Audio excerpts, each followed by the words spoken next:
So, Humberto, we have some emails from listeners that are addressed to you and me, and I thought we would read those emails and answer them. What do you say? I love it. This is the Psychology and Style podcast. I'm your host, Dr. Kirk Honda. I'm a therapist and a professor. My name is Humberto Castañeda, and I sell fat-free napkins. So this first email is from an anonymous person, or a person who didn't include their name. Could you please share your thoughts on Objectum Sexuality? On what? Objectum Sexuality. Oh, okay. Do you know what this is? Well, it sounds like it's sexuality based on around objects, like you're attracted to objects. Right. People who are attracted to objects, basically they fall in love with objects, and they're both sexually and romantically involved with objects. And at first, it sounds like, what? But let's look into some of the details. Does it count if you objectify a woman and fall in love with her? Right. So, for example, I watched this one YouTube documentary, or a documentary that's on YouTube. A woman is in love with the Eiffel Tower. Eiffel Tower? And she actually had a public ceremony in which she married the Eiffel Tower. You can't do that. That's public property. And a woman is in a relationship with her bow, like a bow and arrow. Uh-huh. And a German woman married the Berlin Wall and changed her name to Mrs. Wall in the German name. That's silly. And she says that she makes love to the wall, and she wouldn't give the details. A Swedish woman in a relationship with a guillotine. An American woman in love with a banister. Oh man! They showed her with the banister. It's like a section of a banister that was cut away from. So think about like the banister, like on a way up from stairs. You have like but they've cut it out. They've cut out the whole. It's like a square. Is it in bed? Like, presumably. They show her caressing and loving and kissing this banister. And are these for real, or is this like? Yeah, it's for real. Attention getting. No, it looks legit. Okay. Women in love. There's a woman in love with a carnival ride. A very one version of what's one carnival ride. Woman in love with the World Trade Center before it was, Ooh, that must have been devastating. And this person says, I found a number of people who were quick to call this a mental disorder. I'm curious, though, about what you would have to say about some people who identify as objectum sexual, claiming that they can telepathically communicate with the object that they're in love with. Berto, what do you think? Well, I mean, okay, so controversial statement number one. We have brains. Our brains are complex, and we are within a range of variability. So that's, we get these curves of behavior. We are not as variable as infinite. Like, we're not infinitely variable. You don't have, first of all, we don't have infinite capacity and things like that. But we are within that range of possibilities. There's a broad spectrum of things that some small minority of people end up getting into. Now, throughout history, things that are outside the norm, we've traditionally labeled them as bad, as sick, as demented, things like that. And that's what's caused things like, oh, well, if you're attracted to the same sex, you're demented. There's something wrong with you. In some cases, we've had to grow out of that perception because it's simply an untenable proposition. There's too many people, and these people can't all be like treated this way, right? And so, the DSM has evolved, our perception has evolved. But inevitably, there's still going to be other edges. And I think that if the question is, are these feelings, are these behaviors outside of the norm? They are. Does it mean that there's something, quote unquote, wrong with their brain? Well, only in the sense that it is outside of the norm. That's the thing. And how bad is it? Well, I guess you'd have to find out, is it doing damage to them or others? And is it ruining their lives and all those other things? Yeah, exactly. I couldn't put it better myself, bro. Is it different? Is it out of the norm? I'm guessing less than 1% of people identify as objectum sexual, in that they are sexually and romantically attracted to a physical object. But does it make it a mental disorder? Well, mental disorders usually, by definition, not always, involve the criterion that it is harmful to self or others, or causes distress, this kind of thing. But the distress can't come from societal oppression. The distress has to be something else. Are these people in distress because people are making fun of them? Probably. For example, like, to make sure I understand. Case one, I happen to love my cell phone. But then what this happens is, like, every night I can't sleep from midnight to 5 a.m. because I'm so obsessed with looking at my phone or something like this.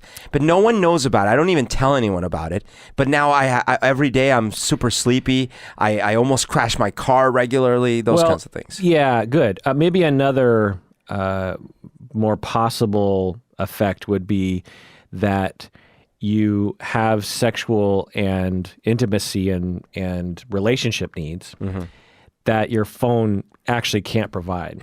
And you're spending all your time with your phone, in love with your phone, and talking to your phone, but you're slowly becoming more depressed and anxious and upset because you're denying, or there's something getting in the way of you realizing that you actually need to be in a relationship with another human being who actually talks back to you and will have sex with you in a non-phone related way. And that, we would say, is causing you distress, whether you know it or not. Right. And if you don't have something like that, then we tend not to apply the label of a mental disorder. The other thing wrong is it morally wrong? Again, you put it well, Berto. As long as it's not harming anyone, then it can't really be a moral wrong. Right. Research in 2019 by Marsh, they looked into people with Objectum Sexuality, and half of the respondents reported they were on the autism spectrum. Okay. So this points towards, at least for some people, what might be a factor in them becoming objectum sexual. Now, obviously, the vast, vast, vast majority of people on the autism spectrum are not objectum sexual, but a factor might be that for some people, they have a hard time relating to other human beings, and it's easier to be in a relationship with an object. In the same way that it might be easier to be in a relationship with a famous person, right, or an animal, like a pet. Yeah. For people who have a hard time relating to other humans, they might have a shit ton of pets in their house. Yeah. And there's nothing wrong with that. It's fine. It's normal. And, I don't frown upon that at all. And in the research that by Marsh, the researchers found that the emotions and experiences reported by the participants were very consistent with a sexual orientation. Oh, so interesting. Someone would, transport us back 50 years, and you're a researcher or a talk show host is talking to a gay man, right? And they're like, "So I don't get it. Like, you want to have sex with a man, right? That doesn't make any sense to me. You want to marry a man?" Right. Like, how does that make any sense? And the gay man is like, well, you know how you feel about women? Well, that's how I feel about men. And you know how you don't want to marry another man? Well, I don't want to marry another woman. It's the same thing.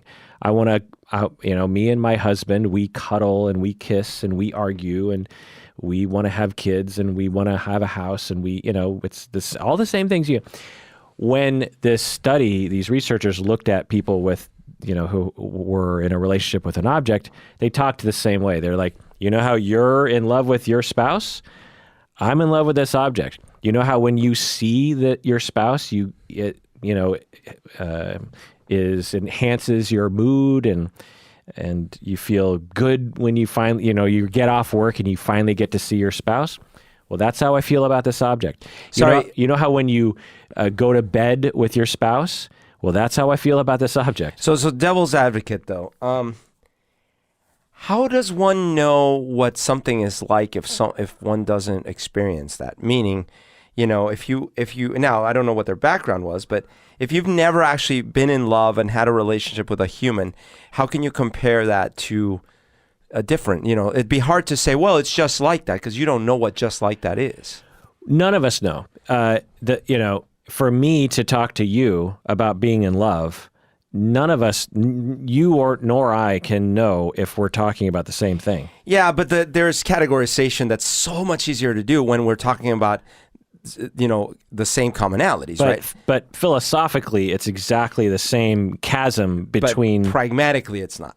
No, right? pragmatically, the chasm is always there. No, but not in practical terms, because like if I'm not saying, I think what you mean is common terms. No, I mean commonly we tend to not perceive a chasm of perceptual difference when the other person looks like us. No. What I'm trying to get at is that we could not be doing this podcast, have any conversations, or even be sitting if we operated in a world like that, where where nothing can be agreed on. Right. Well, we make inferences or guesses or assumptions that, I think that person is saying something that is similar to my experience. So what I'm trying to get at is that, like, it's one thing for me to say, look, I have had a lot of different relationships with humans, number one. I might have even, if not had a relationship myself with the opposite sex,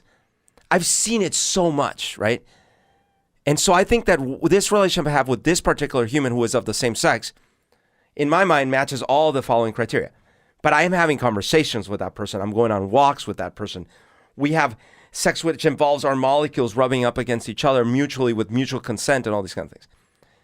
All those categories you can find those crossover categories. But when you're saying, I'm in love with the Eiffel Tower, that I don't have conversations with, that I don't go on walks in, that I can't have intercourse, they can't lay in my bed, they can't go see a movie with me, all those sort of things, that's where I'm saying, how can they know that it's the same kind of thing? Well, and how can we know their description is the same as ours? Well, how do they know that they're even talking about anywhere near the same categories? Well, I don't know if they necessarily care, but as researchers, we're trying to figure it out. Mm-hmm. I don't know if objectum sexual people care if it's the same. They, the little bit that I've had exposure to their descriptions, they're in love with the object. They don't really care about anybody. And that part's totally fair. I was simply objecting or providing a counter argument to the idea that it's like when a gay person says that, hey, you know how you have a relationship with know what I mean? To be more specific, the confusion that we had in the past about gay people being in love with the same sex is the same potentially as the confusion that human sexual people have when they hear an objectum sexual person. Now, is it the same? Maybe we need more research on that. I don't know. It's just, I think that we risk when we draw this argument to like its extreme conclusion, we risk losing all meaning. Because like, what if I said... Well, is this threatening to you at all? Yes, definitely. Well, how so? Well, because it makes it so that we stop being able to have conversations where we can agree on anything. Because like... What is it that you would have a hard time... Let's say that I said that I'm in love with the passage of time on a spring day once every 10 years. Okay. Right? And what if you... Not just that you said that, and then I said that you actually were. Right. And then I said, and it's just like when you're in love with your spouse or whatever. Right? Then fine. Okay. But the problem is, those are not at all the same thing. But the experience can be the same. We don't know that they are. Because none of us know that. That's my point. Well, they're just claiming that it is, but they haven't compared. No. Now, if they did compare and they said it was the same, that's in the different. study, the participants weren't claiming that they were similar to human sexuality people. They were just describing their experiences, and the researchers concluded those descriptions are the same in essence, in the way that people talk about being in love with their spouse. They weren't the people in love with the object. I think you actually have to hear these people's stories, because when I first read this email, I was like, what? But I thought, it's probably some kook, that's trying to get attention, or someone who actually is mentally ill. Yeah. And when I actually see these people caressing the banister, I'm like, and you see the reality of these people's lives. it actually really hit home for me. I was like, oh, okay. Like, I get it. So I recommend watching the YouTube video. And that's fair. And I want to be clear. I'm not discounting that they feel strongly or they're really convinced about their reality. Totally. I get it, right? But here's a different example. Imagine that you're interviewing someone who's colorblind and you ask them, you show them two colors and you're like, what do you think? And they say, yeah, that's basically the same color, right? And then you interview, I don't know what the percentage is, but let's say 70% of the rest of the world, whoever, the percentage that's not colorblind, and they say, oh yeah, no, those are two different colors. In practical, daily useful terms, we have to go with the majority, and they're not both correct. That's where I'm saying that what I was saying is like, if we concluded that the equivalence is there no matter what thing or object or sensation or concept or whatever. What do you mean by correct?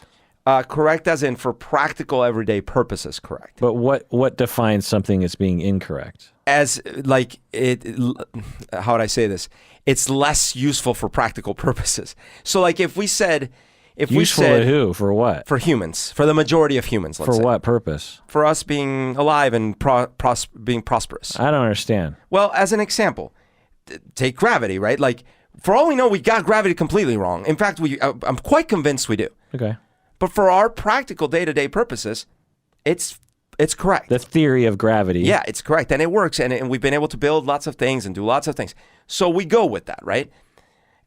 So there, similarly... Well, no, so based on this analogy, there is a phenomenon of gravity that we observe and we develop a theory of gravity. There is some effects in the universe that we observe and then we develop a theory of gravity. And so the correct usefulness is around the theory of gravity, not gravity itself. Gravity itself is there, but we develop a theory and understanding of gravity that tends to be correct and useful in your terms. Sure.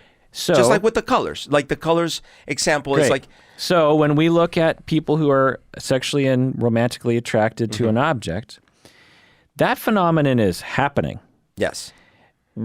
We can't say it's not happening. It's happening. Right. And when we look at their description, it's like, wow, exactly the same description that one has about being in love with your spouse, or a romantic partner that you've been on 3 dates with. But I'm arguing that it can't be. But I'm saying it just depends on the theory of romance that you develop. If you develop a theory of romance that says anyone who is describing the internal emotional experience of love based on these 10 criteria, like they look forward to seeing that person or thing, they feel connected to that person or thing, they want to spend the rest of their life with that person or thing, blah, blah, blah. You go down, and that's your theory of romance.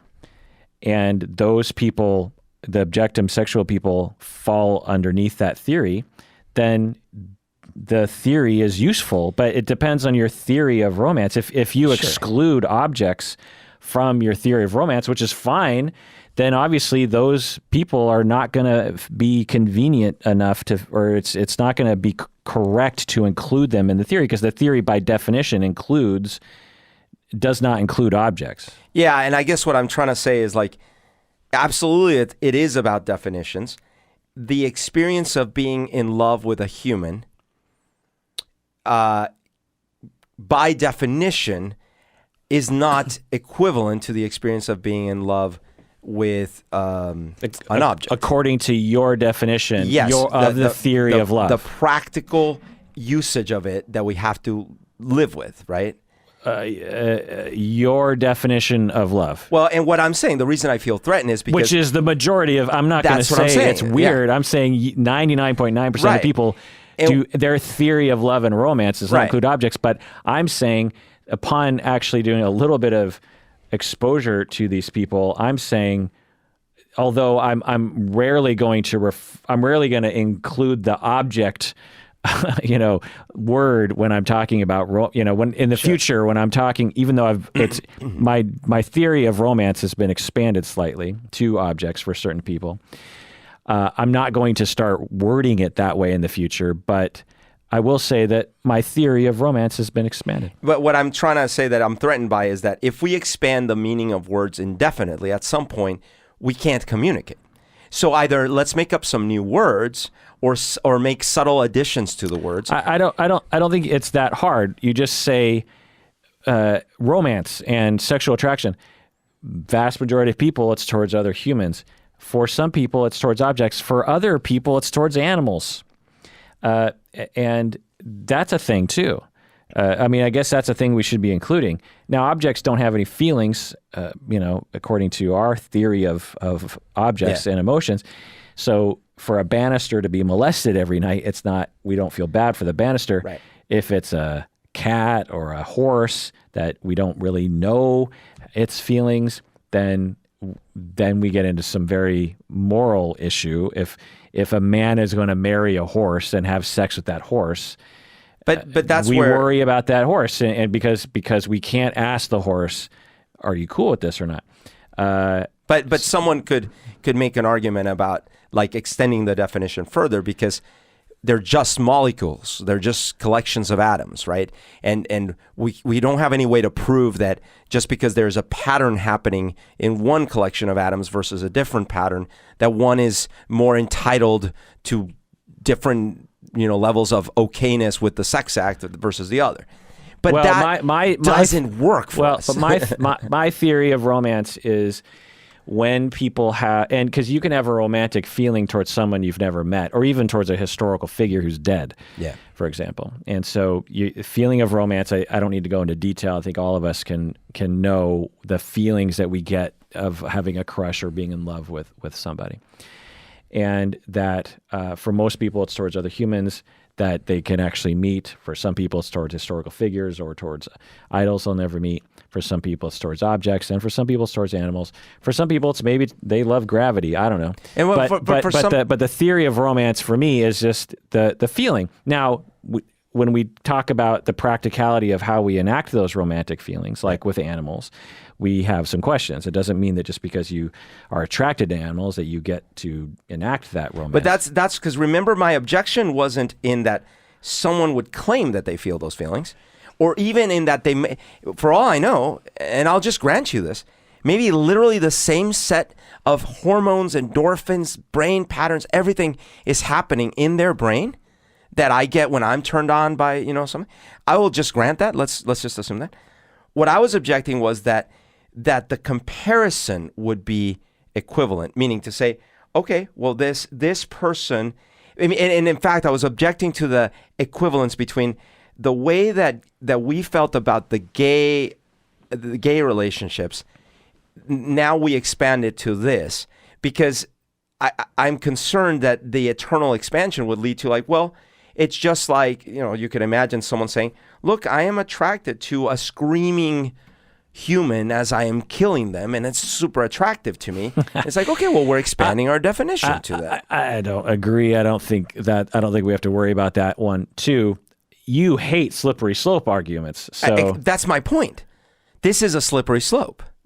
You're making a slippery slope argument. No, we are I'm just saying you have been on the record saying you hate I do hate those kinds of arguments. But it's like we can, to be clear, you're kind of saying that if we expand the definition of romance to include people who are attracted to objects, where does it end? No, I'm literally saying that like... You literally just said that. No, but I'm saying the opposite. I'm saying like we are making something that does end. All of a sudden say like there is no end. No, we're saying it includes just one other... Well, you're saying that, right? Yeah. But why are you not saying all of the other ones? Because I haven't met those other people yet. I haven't seen a documentary about those other people. You've seen like psychopaths talk about their sexual attraction and their feeling of okay. And if they talk about their experience in a romance doesn't mean good. Romance doesn't mean legal. Someone can be romantically attracted to David Letterman and stalk him. That doesn't make it okay. Just because they're having a romantic feeling doesn't... But the implication was that just like we had to expand our feeling about a gay person talking about their relationship. You're confusing experience, the experience, the internal, the emotional experience that someone that drives the the impulses, the thought process with legality or morality or something. And they are not the same thing. That's fair. Some listener right now could be romantically attracted to you. And that's illegal, and I get it. And be in love with you and, want to cut off your toes and eat them, Which is fine. I'm into that. It doesn't make, I don't. Right. But the example. I don't understand why including people who are romantically attracted to the Eiffel Tower somehow threatens the very fabric of our society. Specifically, what I was threatened by is the example you gave, which is great, right? Like, we used to have this sense of like, wait, what? You can feel these feelings towards a person of the same sex? Like, that's mental, right? And like, people would say, if we expand marriage and romance to those people, where does it end? Right. No, but it has to end. Because if it doesn't, those people were right. It doesn't have to end. Romance, the acknowledgement of romance does not have to end. But then you would be confirming the slippery slope, which is what no, we would all agree is not fair. I don't know where the bounds of romance But that's what the slippery slope person would be concerned about. And what I'm saying is... it's confusing the acknowledgement that a human being is having a romantic feeling, or that a class of people, a group of people, have a similar romantic experience on an object or in a direction that isn't common. To acknowledge that as something that's happening, to confuse that with saying therefore anyone is allowed to do anything they want and they can harm other people, that is like, where did we get there? No, I never got there. I'm not claiming you're getting there. I'm not claiming anyone is getting there. What I'm specifically claiming is that the statement of the way they talk about their experience is very much like the way that, say, a heterosexual or a homosexual person talks about their romantic experience, right? Mm-hmm. I am saying that for practical purposes, I would draw a line before that. I would say, no, that by definition, there's too many categorical differences. By definition, it's not what? There is no... No, what word is not being defined Oh, here? Okay. I know what I would say is, by definition, that experience is not the same. It is not the same as what? As the experience of a person with another human. What word do you put to the other one? I guess we were using romance earlier or whatever. Okay, right? so you're saying let's say that romance. Experience is not romance. It's not what we mean by romance, right? It's not what you mean by romance. Well, by what society means by romance. By the majority, typically, yes. Typically, yeah. And if we have to expand it, what I'm saying is that, look, the reason I don't like slippery slope arguments is because in practice, that's not how the world works. We don't immediately concede infinite. We make adjustments, incremental, right? Right. But it does mean that there's an edge. Because if there weren't an edge, then it is a slippery slope, which then it would confirm the fears of the people that feel that there's a slippery slope. Yeah, I think we're going in circles. All right. I want to talk about the Hustler movie. Have you seen that, Hustlers? Hustlers? I feel like I did. Is that the one with... J-Lo? Oh, wait, maybe I didn't. And Constance Wu? No, I didn't see Hustlers. So it's a movie about... It's a true story. What was it? Sorry, what was the one with American Psycho guy and the music movie with... American Hustler. American Hustle, yeah. Yeah. This is just called Hustlers. Okay. And it's a true story, based on a true story, about a group of mainly two strippers who work in New York. They work at a strip club. This is recent? Yeah, it just came out a few months ago. And has Jennifer Lopez and Constance Wu. And, what's Constance Wu in? Crazy Rich Asians. Oh, okay. I like her. And the TV show Fresh Off the Boat. Okay. And it's based on a very long article, written, I think, in like the New York Times or something. I can't remember. But anyway. And what happened was the women were at a strip club and they were making a lot of money in the aughts during the boom in our economy.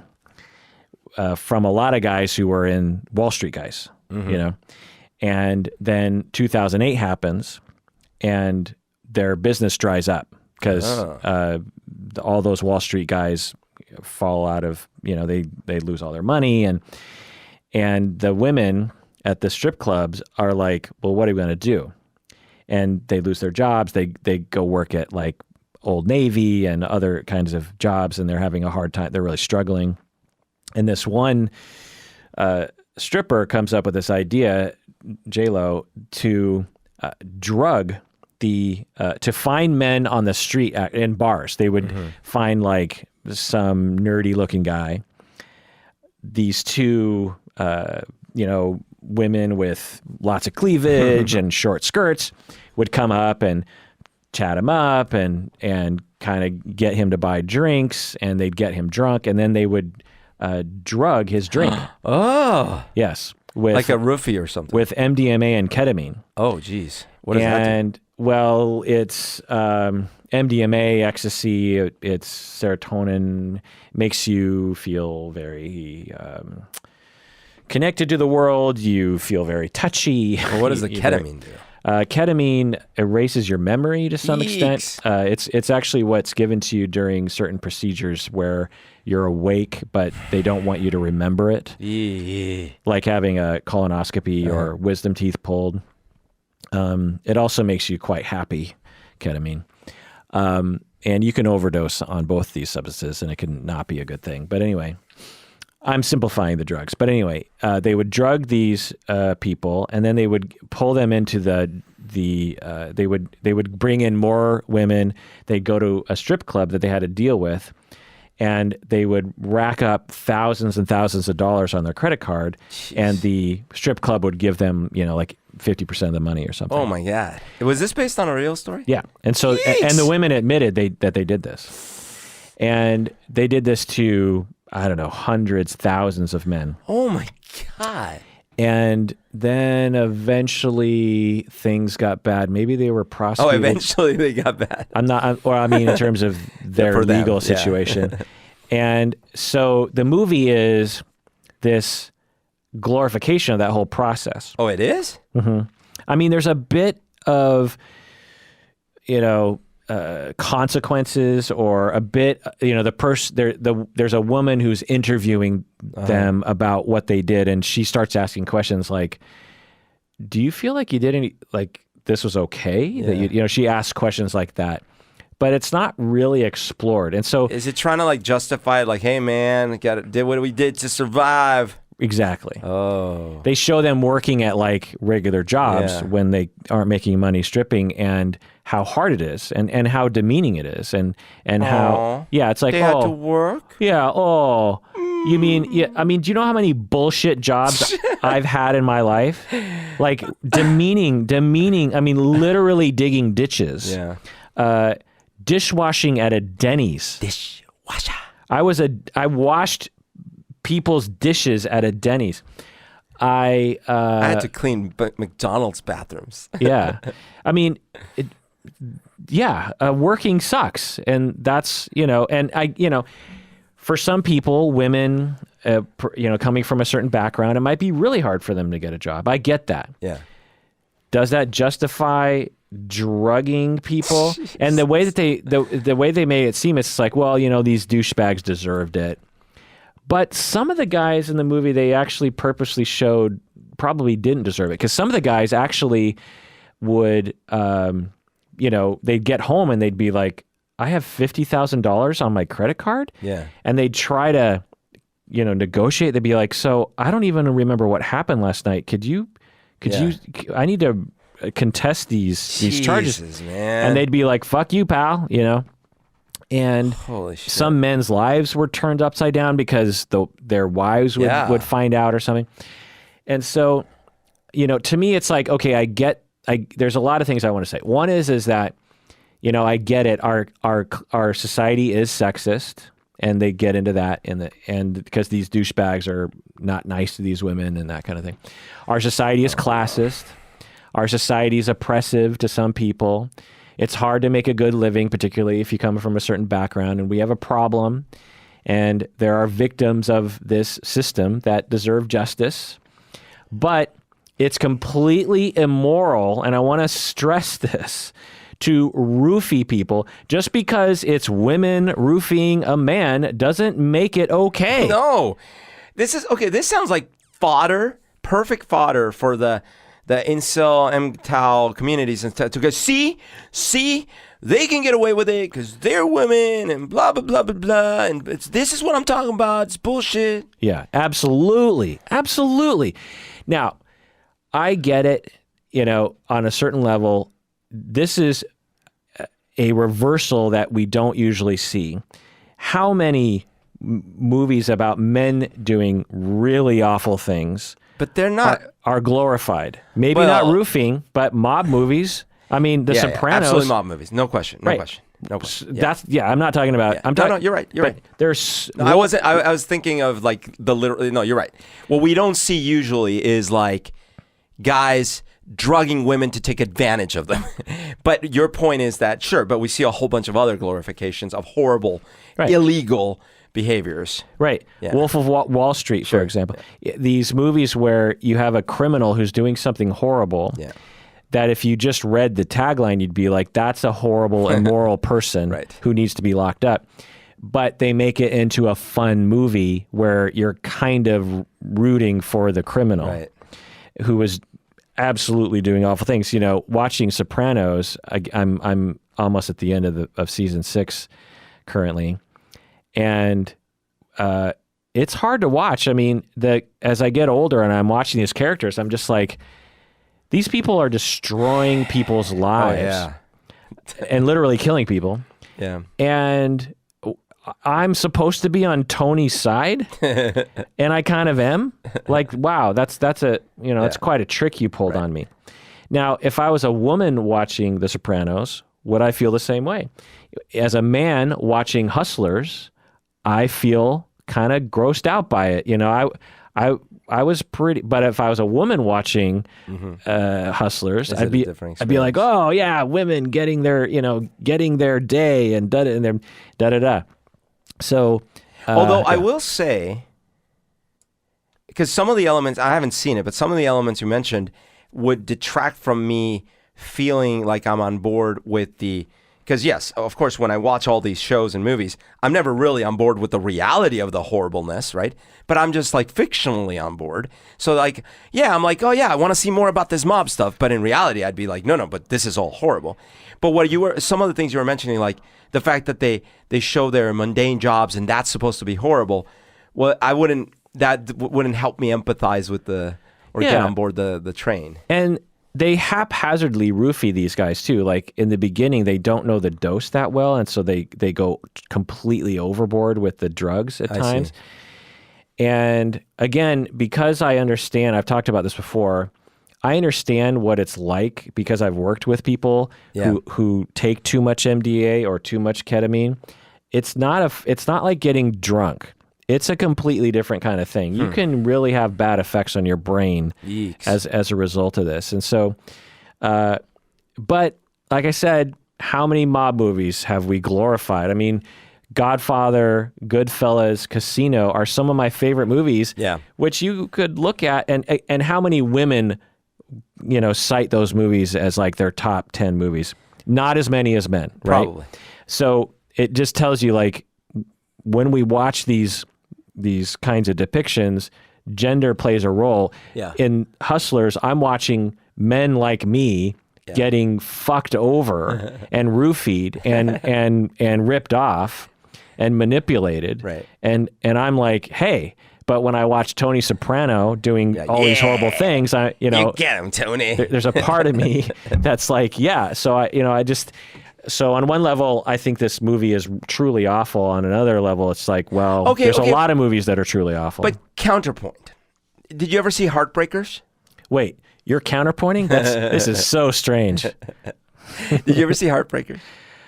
With what's her name? Jennifer from Party of Five and Sigourney Weaver. Yeah, no. Okay. It's like Jennifer Love Hewitt. Jason Lee, Ray Liotta. Gene Hackman. It's like a female version of Dirty Rotten Scoundrels in a way.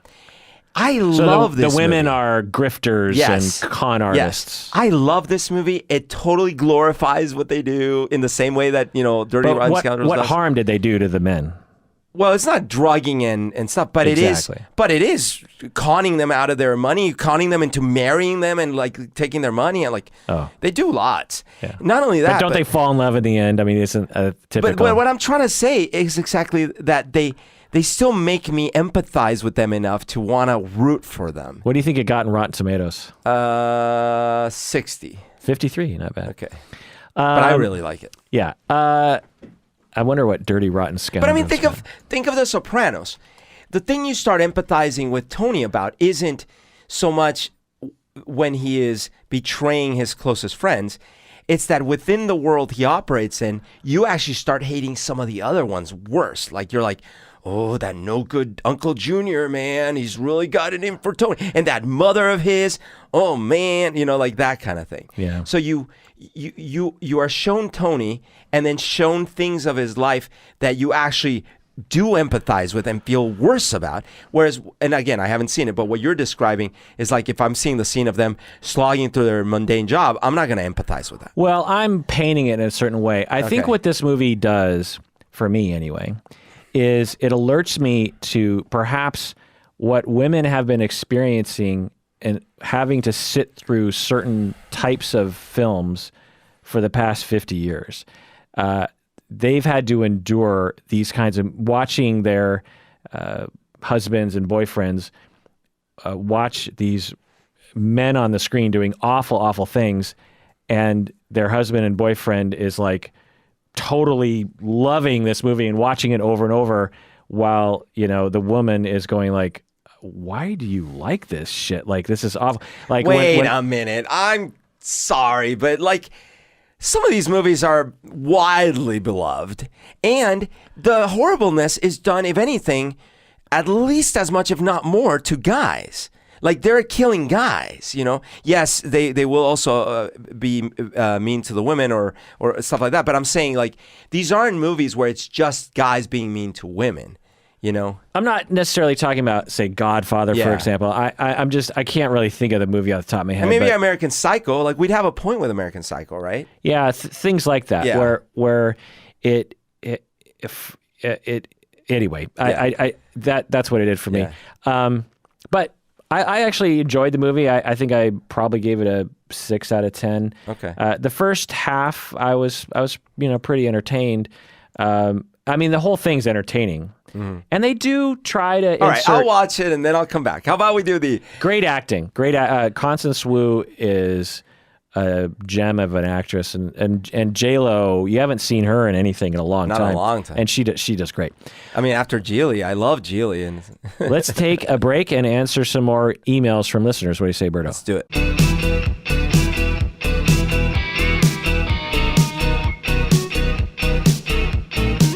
So, Berto, if J-Lo was to drug you and then ask you why you should become a patron of the pod, or if J-Lo was to drug you and then ask you to convince the listeners to become a patron of the podcast, what would you sound like?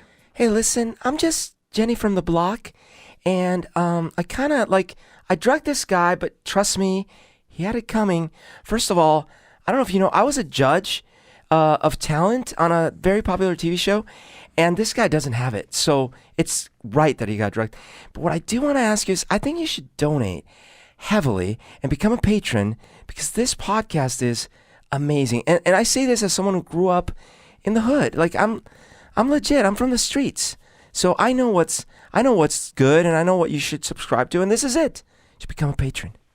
So this email is from an anonymous patron, Aria from Toronto. He says it's like Game of Thrones, but he's a guy. So Aria from Toronto, he's written in quite a bit, patron Aria. He says, I'm 20 years old. I'm a student who finished his second year of university.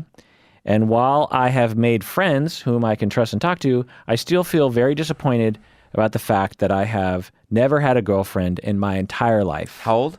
20. 20. Any response to this so far? 20. No girlfriend.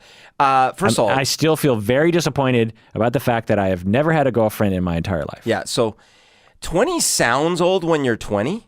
Yeah. But 20 is a baby. Like, Yeah. you're still very young. Yeah, that popped out to me too. It's like the phrase, "I've never had a girlfriend in my entire life." Yeah. And you're probably like 6 years into puberty, you know? Yeah. Like, I get that you want a girlfriend, and it makes total sense that at 20 you would be like a little distraught that you've never realized that desire. But just to let you know, 20, you are extremely young. Yeah. When you become in your 40s, you will look back at 20 and think, man, was I just barely older than 13. Yeah. But it's hard at the time. Like, people used to fight wars at 13. Right. Yeah. Goes on. I used to turn to the internet to seek inquiries on this topic and would often become a victim to those echo chambers like incels. Echo. But I have learned from your podcast to not turn to that BS. Hence, I try to talk with actual people about this like you. Any response to that, Berto? I mean, that sounds like music to my ears. That is fantastic to hear. It doesn't mean it solves the problem immediately, but making it worse by exacerbating it in these kind of toxic pockets does no one any good. Particularly you. Yeah. Yeah, music to my ears too. If it's one thing that I want to be remembered for, it's for turning people away from the incel and MGTOW echo chambers. And we have done so. And it was something that I didn't know this podcast would become, right? But it has for both men and women. Mm-hmm. We've helped people to turn away from those echo chambers and towards a road that will actually help them. He goes on to say, I am never able to make friends. I am always ostracized for some reason. People would either say I'm busy or they wouldn't respond at all to when I want to hang out. And that rejection really hurt me. There was this guy who was only 11 months older than me that got married at 20 years old. I'm really envy of these people. I wish I was one of them. I would love to hear your input on this as your podcast has helped me in the past. Berto, what do you say? A couple of thoughts. First of all, do not get married at 20, please. I know like some people magically find the one. Just don't do it. My parents got married at 19. Fine, I know there's counterexamples. And they've been married for 55 years. I know. Listen, I'm not gonna. Okay, sure. Like if you find love, whatever. But I'm just saying, like the person I was. Maybe I'm just using my example. Like the person I was at 20 years old does not belong anywhere near a marriage. But okay, that's one thing. But the second part is this. I'm very curious because the email, the way you write it, the way you express yourself, doesn't seem like at surface level odd at all. Like meaning you sound like a very quote unquote normal, well put together individual. I am wondering, because you don't go into details, like, and I know you can't answer right now, but why do you think people don't want to be your friends? And I don't know if they do or don't. That might be your impression. But why do you think? Because I can tell you that when I was younger, I had a lot of thoughts in my head about what people did or did not want or liked or did not like about me. And looking back, a lot of those things were misunderstandings about life. As an example, when I was in high school, I assumed, it was just kind of an assumption that the only way I could have a girlfriend was through an arduous movie-like wooing process. And as a result, I never asked anyone out, almost ever. Or you push people away. And I definitely pushed people away.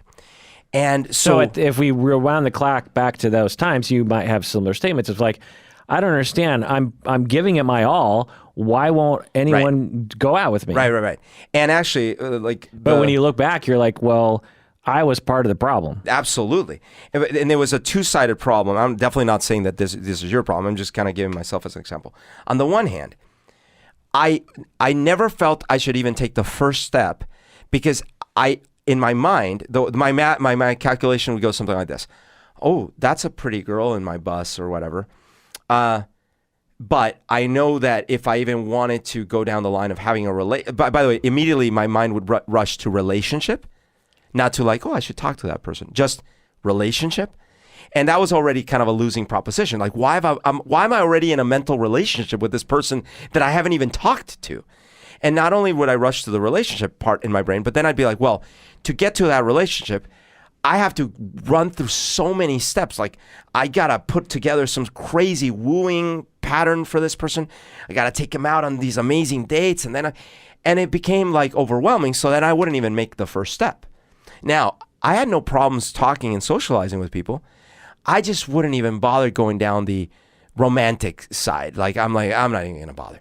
And the only times that I would make that effort was this one girl that I liked so much for so many years that I finally did go up and be like, hey, do you want to go to a dance club with me, And then it turns out that I should have asked sooner, right? But in my head, I had built it up to this edifice of impossibility. It was like this crazy thing. And then the flip side is that once I did have some relationships, and in college, for example, I could get overwhelming because I kept thinking that it was supposed to be this grandiose series of actions and things, So my meta point isn't so much about the specifics of me, is that I had a lot of misconceptions about both what I should do, what others thought about me, what all these things.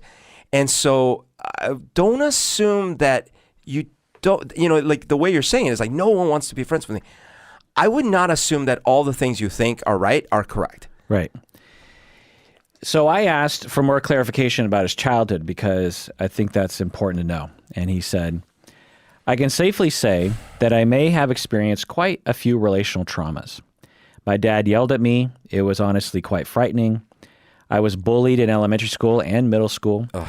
I was the nerd who liked video games and movies. I like video games and movies. You want to date him? I was ostracized and ridiculed by my peers for being different. In 8th grade, I was rejected by the first girl I ever liked, and everyone mocked me for being put in the friend zone. Yeah, this whole friend zone thing, it really fucking bugs me. Like, there's all these memes about like, oh, you've been friend zoned. How about you have a friend who just isn't attracted to you? Yeah. And you just, do you know how many friends you're going to have in your life, and you know how many like romantic partners you're going to like cycle through? Right. You're going to have like, a dozen friends who are really close friends. You're going to have like dozens upon dozens of romantic like starts and stops, you know what I mean? And so, one, what's wrong with being friend zoned? And two, just the whole thing is like this incel idea around like women will, because it's rare that it'll be a woman being friend zoned by a guy, and there's this propaganda around like, women will use betas to pump their ego, put them in the friend zone so that they can manipulate them and all this kind of stuff. And how about someone just wants you to be a friend, and they don't want to go into that zone with you. And I do have one question and maybe this is not quite right, but I'm imagining, if I ask a person, let's say someone is telling me, yeah, no, I'm struggling, women don't seem to be into me and stuff, I would have a challenge for them. And maybe I'm wrong, but I would say, okay, here's a challenge, like something to try. Go find a woman that you find unattractive, like maybe even heavily unattractive. It's not that you're not your type, you actually really don't like them sexually, physically, like you don't. And go out with them. See what that's like. Yeah. Yeah. Exactly. It's like, or you have a friend, let's say you have a guy, you're 13 and you have a guy friend. Turns out he's gay. And you're like, I don't want to have sex with you. Right. Well, you just friend zoned your friend. Friend zoned your friend. Like, it's why do we need this phrase for a situation where it's just incompatibility, or one person isn't attracted to the other person? Right. It's not a phenomenon that is only for men, Yeah. He goes on, in high school, I faced numerous betrayals from friends. At university, I was once called an immature baby by one of my friends whom I trusted deeply. And a few weeks ago, I got betrayed by someone else. I consider my attachment style to be leaning towards preoccupied. I definitely struggle with my self-esteem. I am always concerned about how others will view me. So this is good. You're very aware, Aria, of your attachment style and those kinds of things. So let me go on a little riff here. So you exhibit schemas of mistrust, betrayal, and worthlessness. And I'm going to kind of focus on betrayal for a second here. It's because of your early childhood experiences. It sounds like, and I don't know, but you want to explore this with a therapist. It sounds like you have a schema of betrayal. That meaning when you were young, you were being betrayed in some way.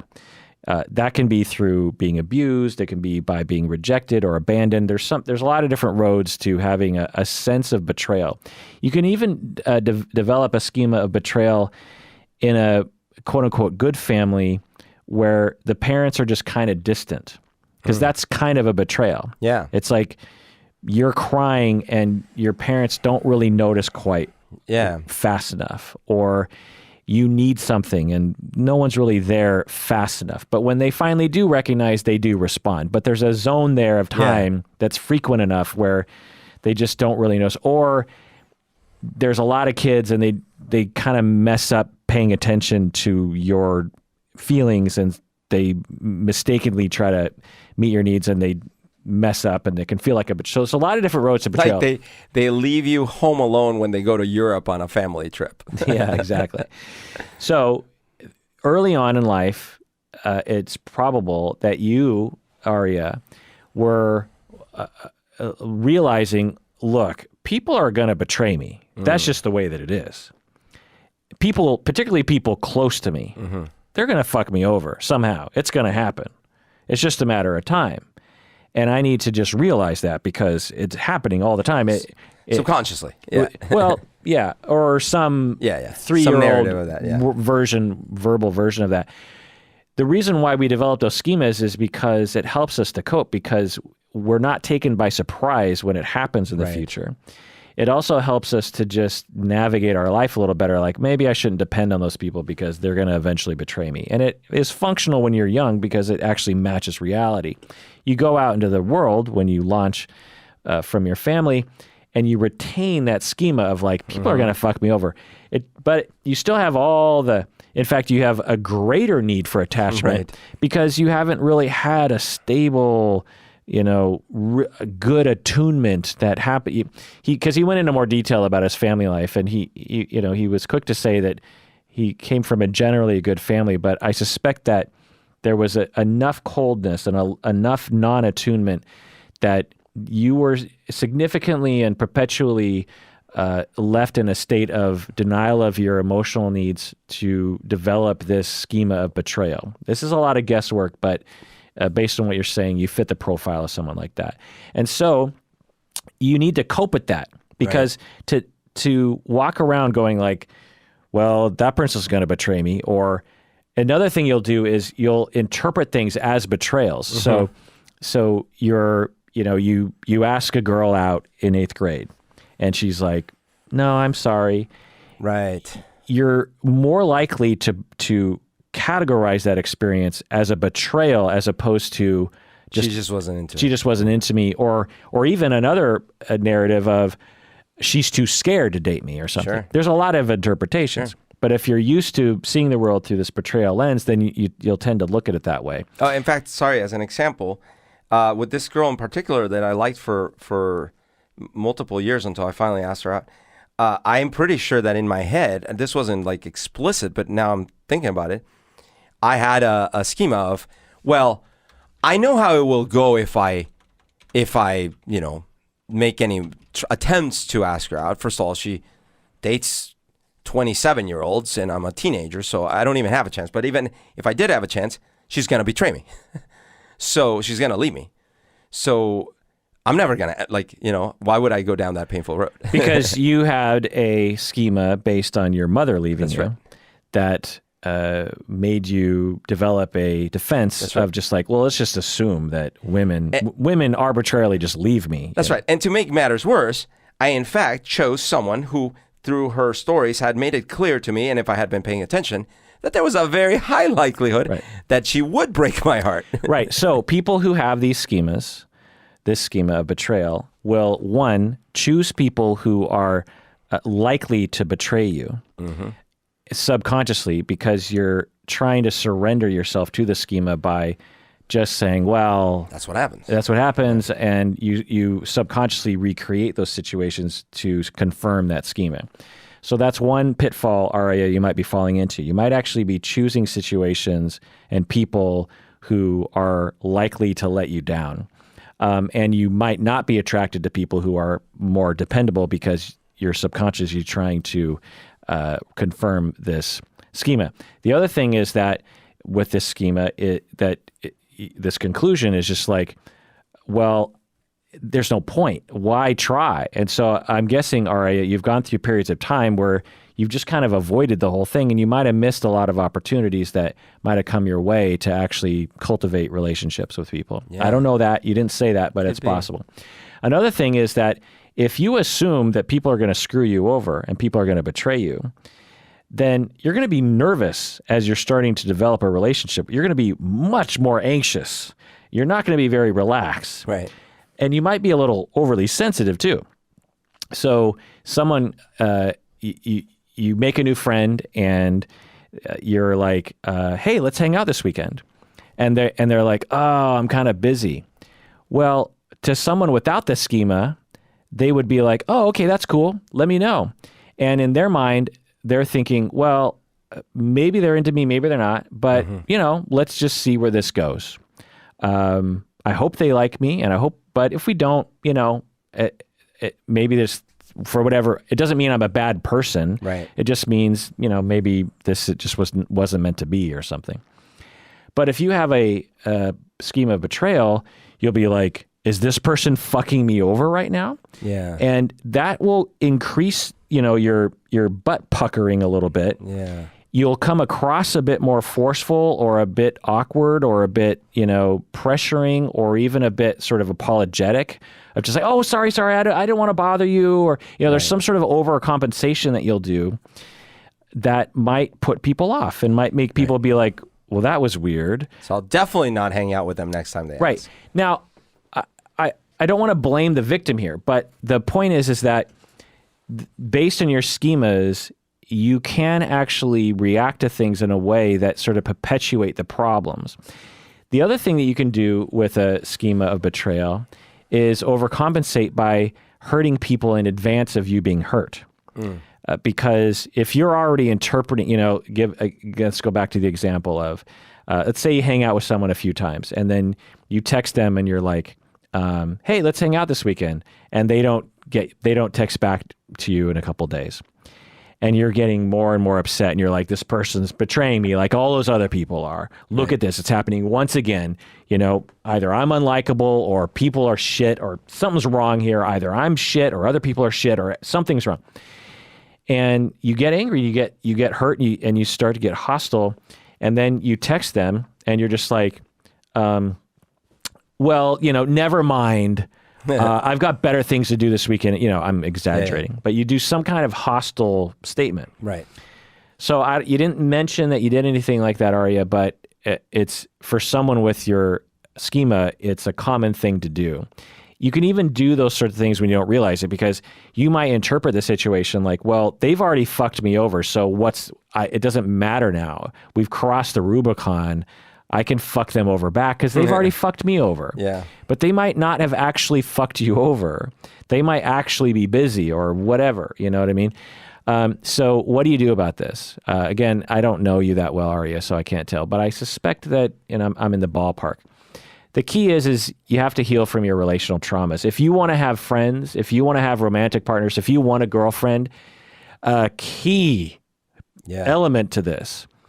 The internet will tell you got to become manipulative or you got to give up or, you got to, the pickup artist community, you got to fuck them and leave them or you got to neg their shoes and compliment their face or whatever bullshit. The road to wellness is healing from your relational traumas by going to therapy, obviously, but also by cultivating secure relationships. He actually mentions he has a pretty good friend right now that he doesn't want to bother with his problems. Whether or not you bother her with, your problems, really absorb any secure relationship that you have. Maybe even going back home to your parents and trying to, improve your relationships with them somehow. As you absorb that security, that schema of betrayal will diminish. And all the symptoms from that schema will also diminish. And when those things diminish, I'm guessing that you will have a much easier time coping with rejection, minor rejections, which will make it much more likely that 1 out of every 10 relationships you start will actually continue. Because the fact is, when I think about all the relationships that I've started to cultivate in my life, I would say 1% of them are still happening right now, or maybe less. Yeah. So relationships have a half-life. An egg timer. An egg timer. Berto's laughing because I actually wrote a song called Egg Timer that was exactly about this thing. So the other thing here is what Berto was getting to was try to have a healthy perspective. You're 20 years old. You're still maturing. You're still trying to figure out how to deal with relationships. There's many years ahead where there might be success, so to speak, in relationships. The other thing is when I was 20 years old, when I look back at that, if I could go back in time and talk to myself when I was 20, and I kind of knew this at the time, but I didn't know it as well as I maybe should have, is I would tell myself, people your age are not mature, including you. You are not mature. Right. Your friends aren't mature. The people that you're romantically attracted to are not mature. You're walking around like you're mature. You're going to college classes. You have a car. You have a job. You look like an adult. You're not mature yet. You're wearing the hat, but it doesn't fit right. Right. You're not mature, and part of that immaturity, and by definition you're immature, is that your friends and you aren't really paying attention to each other's needs. Right. You're still, in a childish, normal way, selfish. That you won't be later in life. Your friends aren't as empathetic as they will be in the future. Mm-hmm. When you have needs, you won't necessarily notice them. One of the classic things that I would run into when I used to work with teens is I'd be talking to a 16-year-old kid, and they'd be like, yeah, it was total bullshit at school today. Oh, what happened? Well, I worked really hard in this assignment. I turned in, and the teacher, gave me a D. And I would say like, oh man, that must have really hurt. Fuck, I'm not hurt. Fuck you, I'm not hurt. Like perfectly regular 16-year-old kids. Right. Fuck you, I'm not hurt. It pissed me off. It's bullshit. I'd be like, yeah, I get you're angry. Right. But I could also see how that would hurt your feelings since you worked really hard and you turned it in, and your teacher like slapped you in the face. I could see how that would hurt. I'm not hurt. What the fuck they would crazy. Never, it was so rare they could ever admit that their feelings were. Of course. Why is that? Well, they're immature kids. When you're 20, you're not that far from that. When you're 40 years old, you're more likely to be able to know your emotions better. You, Aria, are 20 years old. It's possible that you and the people around you have a hard time recognizing your true emotional needs, which makes it hard to meet those needs. Right. And the thing about the hurt is that there is also that aspect of machismo maybe or whatever. It's like, look, it's one thing for me to recognize that someone did me wrong and I almost need to get back at them or at least be very angry at them. That's fine because I can still pretend I'm a badass. But to acknowledge that someone essentially like hurt me and I was hurt, that it means I'm not a badass. I'm not the hero of the movie. I'm like the cowering flower in the corner, and I can't have that. Instead, the reality, which is we're all hurt all the time by so many things. Yeah. And when we're blind to it, we hurt ourselves. Yeah. Berto, have you ever been dumped? Yeah. Can you identify one moment where you were dumped?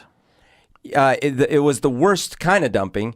It was where I was essentially the one to write the letter saying that we were done because the dumping had already happened in all practical purposes. Weeks before. Yeah, because like... She dumped you but didn't tell you. Didn't tell me, yes. So when you finally figured out that she had dumped you and didn't tell you, did you see that as a betrayal? At the time, yes. Do you frame that as yet another time that someone betrayed you? At the time, I didn't think of it, but it added up in my head that way. afterwards, did you give up on, did you think I'm doomed with women? No, ironically, that actually awoke something in me to be able to ask people out and start actually dating. Okay, so after that really bad experience where you felt betrayed, you decided perspective-wise, for whatever reason, that you were going to get back on the horse and you're going to try it and you're going to make it work, probably because you assumed that humans are good and that you'll meet someone better for you. Yeah. And you had confidence in yourself because of the way you were raised. Arya, I don't think, was raised that way. I think Arya, when Arya gets dumped in this way or rejected in minor ways, he internalizes that to be like, well, this is never going to work. And there's something deeply wrong with me or other people, or something is wrong here. And there's no way to fix it. When you were dumped, you were young, right? 20. Yeah, I was 16. Okay, 16. You know almost nothing about how the world works. Yeah. You know nothing, Jon Snow. And yet you just trusted. You just like, how do you trust? Like, well, things will work out. I'll figure it out. Right. I'm not sure of that, but I think things will be okay. How in the world could you have made that leap? Well, because you were raised in a way that made you really believe that other people can be depended on and that you are a lovable, likable person. Right. Enough, anyway, that you can be like everyone else. Yeah, there was enough things counteracting the negatives that it netted out positive.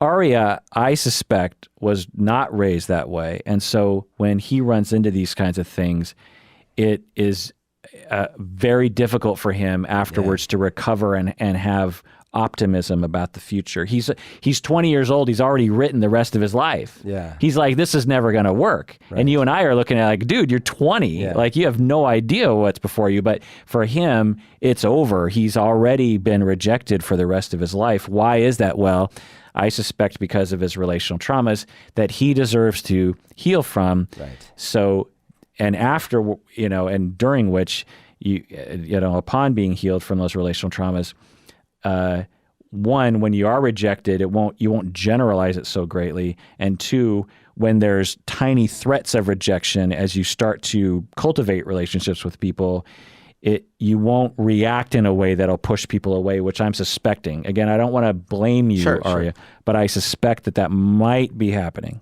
Yeah, I think that's great. And I mean, I want to add a couple of pieces of advice that you can totally feel free to throw in the garbage because it's just me spouting off my ideas. But to build upon what Kirk said, I think the foundation, based on my experience in my life, it's really hard to make any progress without that work of healing. Because even if I had been told what to do and wanted to do it in my early 20s to try to improve the things that I had problems with, I couldn't have because I hadn't been healing yet. So I feel like that's like the foundation. To build on top of that, though, there are a couple of things that I'll just throw out. One, I say this often. Busy yourself with your own dreams and ambitions, meaning, like in general, create stuff. I don't know what you're into, what are your skill sets or whatever, but just really figure out like something you are very passionate. You might already have this. Maybe you're an artist. Maybe you're water dancing. Water dancing, absolutely. Whatever it is, and just busy yourself with it. Like try to become that, like really good and stuff. Two things about it. One, it'll boost your self-confidence. You'll feel so accomplished because disguising yourself as the phrase. That's right. And then also you will meet people in those communities because, like, let's say you are really into drone racing. You're going to meet other drone racers, and inevitably you're going to share things in common that way. The other piece of advice may sound very superficial, and I want to differentiate it from the pickup artist advice. I'll say look nice. And what I mean by that is be honest with yourself. Do you need to get, in a physical program? Do you need to eat differently, change your diet? Do you need to dress a little different? Again, this might not be your issue. You might be a freaking supermodel and then you have I'm just saying in some cases, this is part of the issue. Well, let me modify this a little bit.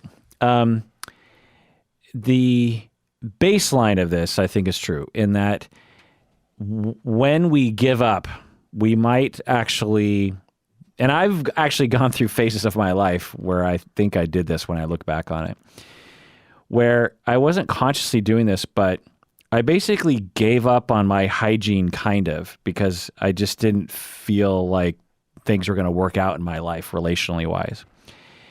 And I was probably subtly pushing people away with the way I was dressed and the way I smelled and that kind of thing. And at the time, I would be like, dude, I'm just living my truth, Yeah. But looking back, it's possible that it makes sense, when you feel demoralized, you just kind of like, why go through the trouble, Yeah. Now, we don't know Aria is a candidate for that, but which is by the way why I said like none of this is useful if you don't try to deal with the pain, with the healing. Yeah.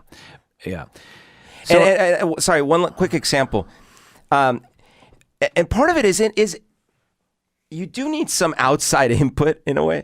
Like maybe if you have been friend zoned, that's a good opportunity to ask that friend, hey, what would you do if you were going to improve my image or something like that? And the reason I bring that up is I have this photo of me in high school wearing neon shorts, like neon green shorts, fairly short neon green shorts, with a very baggy, bigger than me, blue Columbia sports jacket and like a t-shirt with a pattern on it.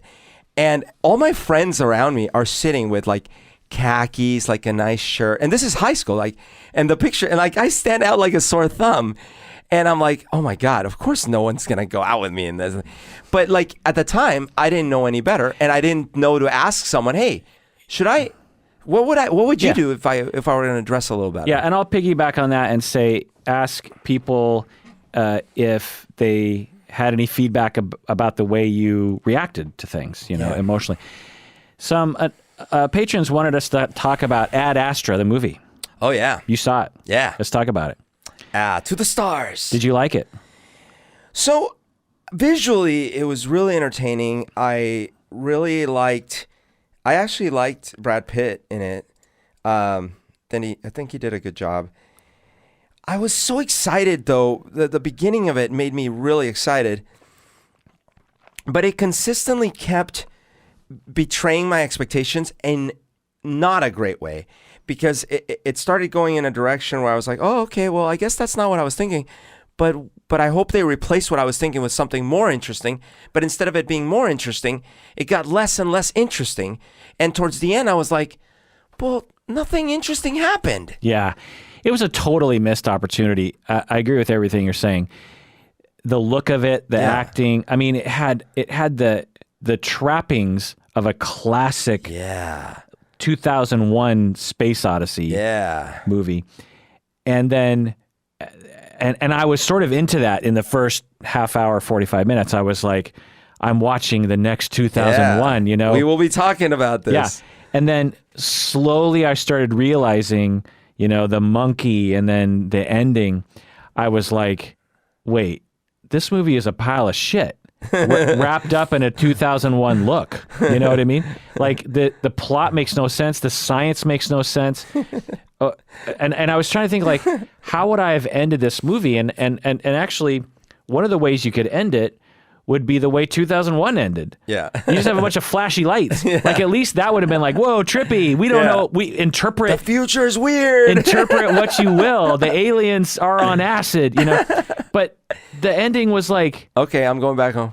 Yeah. I mean, so I'm trying to remember Tommy Lee Jones, his father. Yeah. He finally gets to Neptune and they're talking and Tommy Lee Jones is like, there's nothing. There's nothing. And I went crazy because of that and I killed everybody. And I've realized that nothing really matters. The human race essentially doesn't matter. Right. And then Brad Pitt's like, oh, but then Brad Pitt says, well, when I look into the abyss, I don't see despair. I see human connection. I'm going to go back to my wife and my kids. And he's like, essentially like, it's not that, oh shit, there's only us. It's that we only have each other. Right. So not a bad premise, terribly executed though. And like so Tommy Lee Jones killed a bunch of people because of that? Like Right. they didn't show us enough, or they didn't really make us feel what Tommy Lee Jones really felt. It just came across like, oh, your dad's crazy. Well, absolutely, because one thing they didn't sell at all, and I'm not even talking about they didn't even have the semblance of selling this. They didn't sell how they concluded that there is truly nothing else. Well, let me get into that in a second. But one of the ways you could have set this up was that, say, Earth was really struggling. Like, we needed alien intervention. Yeah. Or we needed some hope of another thing out there to make us sort of, pull ourselves out of the slums and the muck of our society. But there wasn't any of that. It was just like, the same sort of question we have today is, are we alone? And I think for most of us, if the answer is no, I don't think that ruins our existential, sort of prospects. Absolutely. Not only that, but as they can we go know, the other way. Well, that, and as we know, a lot of people's religious beliefs are rooted in the idea that, in fact, we are unique and alone. Right. So let me get into the science. The science in this movie is one of the most ridiculous things that now, a movie like, I don't know, Game of Thrones, or a TV show like Game of Thrones, or a movie like Star Wars, for example, these shows are not trying to be accurate with science. Like the fact that in Star Wars they don't have any nukes. We've had nukes before we had color TV. Yeah, but hey, Star Wars is a long time ago. Yeah. So, but Star Wars never has tried, it's a different kind of world. And this movie, Ad Astra, is clearly trying to say this is a very possible technological future. And there's a lot of things that are pointing in that direction. But so let's go into some of the just utterly stupid. If they could have ran this by a fifth grader who knew a little bit more about science, they'd be like, you need to change that. Like there's no reason for that to be in the script. Like just rewrite that. Okay. One thing is, so Tommy Lee Jones is on Neptune looking for alien life, which we'll get into in a second. And Brad Pitt, the son, needs to communicate with him. That's that's why they hired him. They're like, we need you to talk to your dad because he's doing bad things. So he needs to go to Mars to talk to him. Of course, as you do. But not only that, they need to go to the moon first. Right. Okay. Anyone who knows anything about radio signals knows, one, you can send them from Earth. Going to Mars doesn't make a radio signal any better going to Neptune, number one. Number two, to go to Mars, you should not go to the moon first because taking off and landing is incredibly expensive fuel-wise and also dangerous. You notice when we send probes to Mars, we don't stop by the moon. We don't land on the goddamn moon. Like, well, but there's no base there today. That'd be like, I'm going to fly to San Antonio and I'm going to go to Moscow, Russia first. That's not helpful. Was maybe the implication, which I realize, but was it maybe like how nowadays a lot of times you have to take kind of pointless stops when you fly in an airplane because that's the way that the commercial airplanes, although this was military though, why would they? Well, that, and there weren't that many people going to Mars. You know what I mean? It's not like flights from Seattle to Atlanta where you literally have thousands of people traversing. You're talking about a handful of people going every once in a while. Yeah. Okay, so there's that. And, maybe, okay, fine. Then they get to the moon and there's space pirates. Now, when I watched the scene at first, I was like, okay, there's space pirates, but wait a second. When I looked back at it, I was like, so I would understand if there was like one or two incidents of space piracy. But do you know how easy it would be in that world to control space pirates? Of course. Considering that, taking off and landing from the moon, you probably have one flight a week or something, maybe once a day.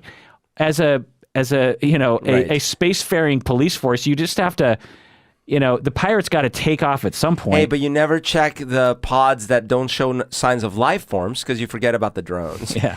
By the way, the other thing about that is that This is the single most important thing for humanity, right? Super top secret. Yeah.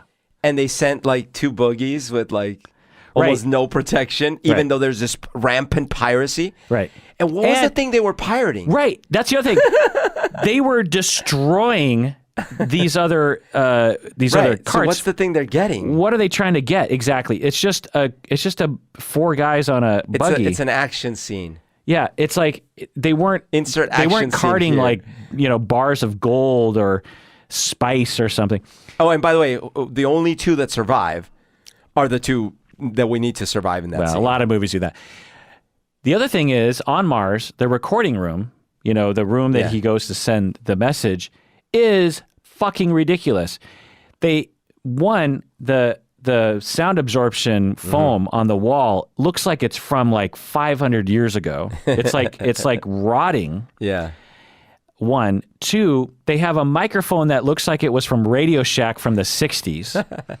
3, again, all he needs to do is sit on Earth, talk into his iPhone, and send that audio file to the military. They can broadcast that from Earth. He needs to sit. Well, no, but actually, let's say that it can only be broadcast from Mars. Why don't we send it from the Earth to Mars, and then from Mars to right? Also, sometimes Mars is on the other side of the sun from Neptune. So there's anyway. So he's sitting in he's not talking. He's just talking. It's just him talking into a microphone. He doesn't need to be in a soundproof room with like 2 sound engineers on the. And again, the microphone he's talking into is just from Radio Shack. Okay. The other thing is here at the end, there's a nuclear blast, and Brad Pitt uses it to propel his ship. Okay, so let's look at this idiotic thing. 1, there's no air in space, so there's no blast wave in space. The only thing that's going to, potentially convert the energy from the blast to you is debris. Well, and which is not going to help you in the way you want it to. Electromagnetic waves that are very, very powerful. Right, but that's not going to actually push your. No, it's going to give you cancer and damage things. Yeah, so a nuclear blast in space that goes off from Tommy Lee Jones' ship, and Brad Pitt's ship, he can't get home, but he needs this extra boost from the blast.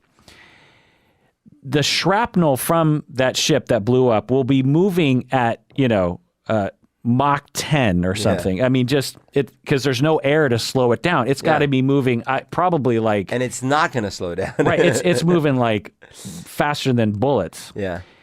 It will just go through your ship like it's butter. Like it will just like all these little tiny... It's not going to propel your ship. And then let's just say even if there was a blast wave that was somehow created that could push against your ship, which is stupid. I mean, it'd be like saying, I'm going to help you, run this race by shooting a gun at your back. No, it literally the only thing that we could be having the discussion of is the debris. Right. But let's say that there's some kind of wave, like, I don't know, there's enough air inside the ship that's not, anyway. It's a heat wave. Okay. Go take a pencil and go to the ocean and try to harness a wave in such a way that your pencil goes straight. A pencil, because that's a ship. It's like a pencil shape. Right. A blast wave that hits the back of this thing, it would be impossible to harness that in a way that would propel you. Okay. Tommy Lee Jones uses antimatter. This is the whole premise of the show. It's stated right from the beginning. Tommy Lee Jones, Brad Pitt's father, is using antimatter to cause some sort of chain reaction that will kill all life in the solar system. Okay, that's the whole premise. We're big time emergency. Yeah. This rogue dude by Neptune is using antimatter to create this sort of this wave of particles that comes into disables electronics and a whole bunch of stuff. So first off, did we ever find out why Tommy Lee Jones was doing that? Why he was trying to kill everyone? Was it just because he was a nihilist? Is that why? Well, no, in the sense Was he okay? So I didn't get the sense that he was doing that he was consciously like, oh, if I disable the antimatter thing, this will send blast waves and it'll kill. I thought that he was just sabotaging the ship, like more local, like his actions were more local. Oh, okay. But Well, maybe I'm wrong. I don't remember. By the way, I think maybe now I do think they because they took out the electronics on Earth, maybe that's why they couldn't send the message from Earth to Mars first, right? That's stupid. But at least could you have recorded they it on took the out- moon and then sent it from the moon to Mars and then from Mars to Jupiter? If it's true that the Or antimatter knocked out all communication possibilities on the planet of Earth, Yeah. we would truly be fucked. Yeah. Like, we'd be beyond screwed. Well- in fact, not only would it, because it's not just communication devices that would be No, it's all the- disabled, it would be all the rockets. Right. That you can't do the launch. Right. Second, it's ridiculous science. There's no such thing as like a chain reaction from antimatter. When you have antimatter, and I'm guessing that he would have, if he had antimatter, and he say propelled it at Neptune, and it interacts with the matter on Neptune, it would just create an explosion. Yeah. That's all it does. It antimatter and matter. And depending on the amount, it could kill off the solar system. No, it could not. There'd be no. You would have to have an amount of antimatter, and it's unclear what it would exactly do. No. Like the single most powerful reaction would be antimatter canceling out. But what I'm saying is, but it wouldn't look like that. It would explode, and Right. there'd be gamma rays. That right, would, absolutely. And there's it's not like, oh, they disable our communications. No, if it's big enough, all of us have cancer. Yeah. Our atmosphere gets blown away. Yeah. But again, it's just like that whole premise was stupid because it was anyway. And you don't. Well, I guess maybe they invented a way to do it, but like, you're not going to be able to create more antimatter to keep the chain reaction going. Right. That was the implication, was that he had a little bit of antimatter that he was using to create a chain reaction of more antimatter. Like, the whole reason why we don't understand how the fuck we exist is because we still don't know how it was possible that only matter, or only so much more matter, would have survived, and the antimatter would have somehow not survived from the initial moments of the Big Bang. Right. Because we can't just create it on the fly. Well, specifically, mathematically, there should be the exact amount of antimatter and matter, and thus, after the Big Bang, It should have all gone away. it should just have all been energy and not a residue of matter that was baryonic that was left behind. But anyway, Brad Pitt changes orbits from Tommy Lee Jones' ship to his own ship. By the way, he propels himself with his little boosters, holding like a little piece of metal through an asteroid's little belt. It would require, from my estimation, a lot more energy to change orbits in that way. But it makes intuitive sense to an audience. It's like, well, you're at one ship and you can see the other ship, so you just have to kind of push yourself over there. Sure. But when you're doing orbits, it'd be like, you're already going in one direction. You're falling into a planet, but you're going so fast that, anyway. The other thing was like the space monkey scene. At first I was like, okay, I'll go with it. But upon looking back on the sort of gestalt of this movie, it's a totally just a joke of a scene when you think about it. I mean, like, by that point in the movie, I was still trying to believe that this was going to be the next 2001 ounce. I was like, oh, that was interesting. But again, when you look back at that scene, you're just like, what the fuck? Right. It's just, I mean, it's a very simplistic thing. Oh, okay, they had an animal because they had research stuff and the animal went crazy. But it means nothing. Yeah, it doesn't. At that time, I thought, oh, this must have something to do with the plot. But it doesn't. Yeah. It's just literally a random... hey, it's just me. Okay. Right. The same scene with the pirates. I thought maybe that had something. Nothing. No. These Pirates scenes play nothing into it. Yeah. It's just a series of random events before... It's so weird. Yeah. The other thing is as you were saying, he goes out to Neptune to find alien life. Anyone who knows anything about anything of astronomy knows that there's nothing special about the edge of our solar system, that edge, because that's not even the edge of our solar system, Neptune, that helps you to see other stars and other planets. Well, the only thing would be but they didn't really explain this, would be if they're creating, they have a sensor in Neptune, a sensor in Mars, and therefore they're creating an effective radius that is that size, right? And that actually helps us. No, that is how, right, I know, but that wasn't what they were saying. But that's not what they were saying. Yeah. But you actually wouldn't need to do that, and it actually wouldn't be helpful because Neptune is actually going around the sun. You would just put sensors sort of in orbit away from Earth, essentially. Sure. You wouldn't need to go specifically to Neptune because there would be no point in that because there's a lot of places you could orbit a At sensor. the very least, because they could have provided explanations. And right. That's what I'm saying. Like, we could have geekily been like, oh, that's not quite right. Or I'm trying to think of like something they could have been like, well, for whatever reason, we have a state-of-the-art facility that was used for a different purpose out in Neptune that they've repurposed for looking out into the stars for other life. And we don't have the budget to create a new one here. Like, you could have said something like that. Yeah, and I guess if you have to try that hard, maybe there was a flaw to begin with in your plot. Right. The other thing is, it's like, there's no reason why it had to be Neptune. Like, he could have been anywhere. Like, why Neptune? Now, I do like what they could have done was, the reason it's Neptune is because forget the looking for life. This is an antimatter experiment. But in the process of doing these, and we want it as far the fuck away from Earth as possible, right? But in the process of doing this antimatter experiment, they picked up some strange waves. So we all got very excited that there was, in fact, life. And then what the realization is that they've sadly no. In fact, the side effect is they've mathematically proven that we're alone. Okay, but none of this was explained I didn't feel any of this. No. It was explained. They said that the station on Neptune was designed to search for life in the universe because it was so far away from Earth. Right. What I mean is, nothing that was explained made me feel a certain way. It was just data. Like, okay, we're trying to look for life. Okay, good. They also said that the station at Neptune was, quote unquote, beyond the heliosphere.